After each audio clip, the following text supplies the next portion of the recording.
Pessoal, voltando. E aí agora, criamos nosso banco de dados, a nossa tabela. Nós vamos criar uma segunda tabela, né? Que aí vai ser a tabela onde a gente vai pôr o dado mais refinado, né? Que aí eu vou, que é a tabela Gold, beleza?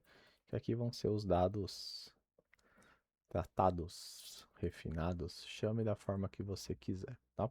Deixa eu dar uns enter para subir aqui. E nessa tabela, galera, o que a gente vai fazer? A gente vai passar um create table, sempre if not existe. Vou apontar lá para o meu DB Analytic 2 e vou definir o nome dessa tabela, que aí eu vou chamar de preço. Vou deixar no plural, vai. Preços semanal do Bitcoin, beleza? Abre e fecha parênteses, e aí a gente também vai criar a mesma estrutura, tá? Eu vou chamar de semana início, tá? Isso daqui vai ser uma data. Mais para frente, a hora que a gente for criar o Pandas, eu vou explicar exatamente essa estrutura para vocês, tá?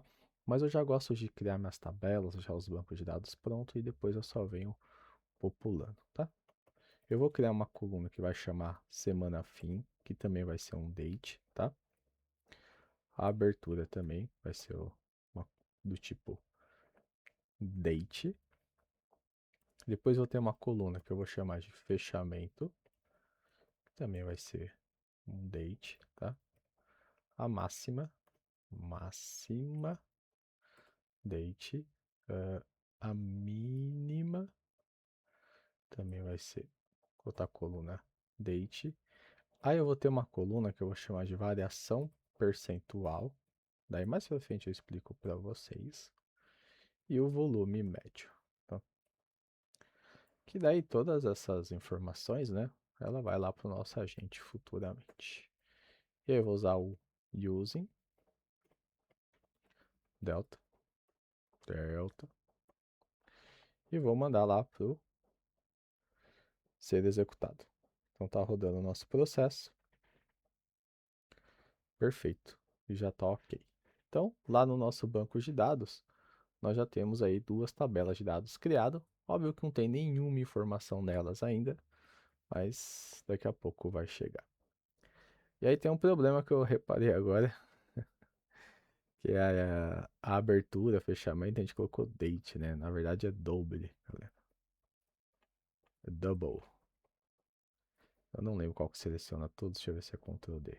Ó, Ctrl D, ele seleciona todos os nomes iguais, tá? Ó, então, por exemplo, vou selecionar aqui date, Ctrl D, Ctrl D, Ctrl D, Ctrl D, e agora eu posso escrever double, tá? E aí eu vou executar novamente. Acredito que não vai dar nenhum erro, não.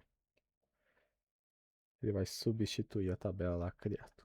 Ó, e já foi substituído, tá? Então vamos ter a coluna semana início, que mais para frente eu vou explicar também, a semana fim, e os dados que a gente vai fazer uma análise. Então a gente vai coletar o dado bruto, vai ter aqui um job, uma task na verdade, que vai trazer o dado refinado para cá. Tá? Então é uma forma que eu gosto já de trabalhar, que aí eu já crio os bancos de dados, já crio as tabelas e já deixo tudo pronto para o nosso projeto. Beleza? Vou encerrar aqui, só para fazer esse ajuste e já continuamos.